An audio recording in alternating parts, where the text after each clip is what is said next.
So stage 2, stage 3, and then stage 4, and now another stage 1 basing period that has lasted over 2 years, and now we're back into stage 2 uptrend. Abercrombie and Fitch, stage 3 to stage 4, stage 1, back into stage 2 above the moving averages. Rate of change of the stock slows down. Moving averages are oscillating and cutting through price.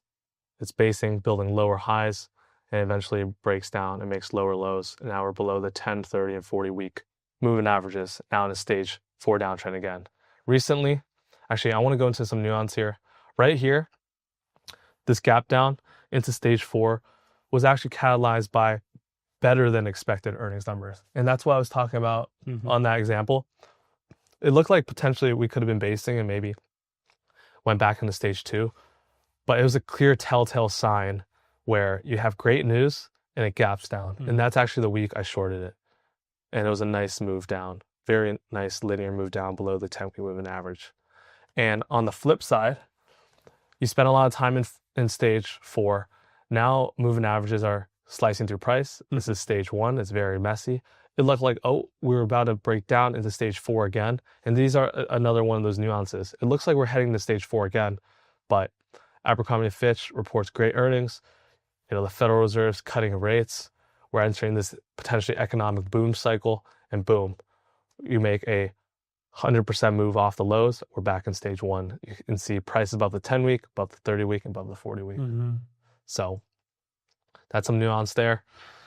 Let's go to the semiconductor ETF. And I'm going to start going faster now because everyone should understand more about the nuances. COVID crash, stage 4. V-shaped recovery back in stage 1, and now we're back in the stage 2. Stage 2 lasted for a better part of almost 2 years.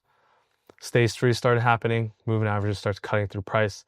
We have multiple rejections at the 10-week, 30-week, and 40-week moving average, and now we fall back in that 2022 inflation bear market below the 10, 30, 40 week. So stage 2, stage 3, stage 4, back in stage 1, and then this is a choppy stage 2, but still stage 2.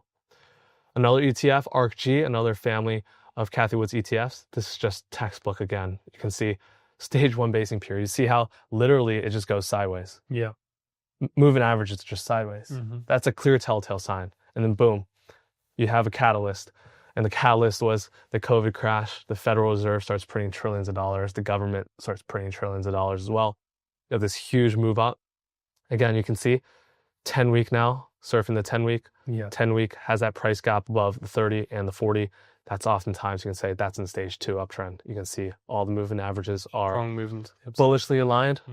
36 seconds. That's Hola Prime's fastest payout on record. Not 36 hours, not 36 minutes, 36 seconds. The average payout time across the entire firm is 34 minutes, and 98% of their payouts clear in under an hour, which has been verified by Deloitte. That's exactly why they just won fastest payout prop firm at the UF Awards. Most firms make you wait weeks, and you still have to pray and see if you'll get it. Hola Prime CFDs pays you before your coffee gets cold, and that's why you should trade with Hola Prime for your CFD accounts today. You can get a massive 30% off using the code CF at checkout. So make sure you go check them out with the link in the description below. Now let's get back to the episode.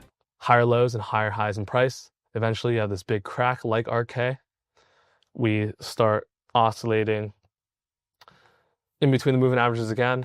They start flattening, they start bearish aligning, and then price breaks down in a huge stage 4. And the reason we really want to know the longer term trend is because, like, in a microcosm, yeah, you could have a temporary short term uptrend on the daily, but you're buying that, it rejects the 10-week, and you enter frustration, and you want to step aside because look, when we enter stage 4,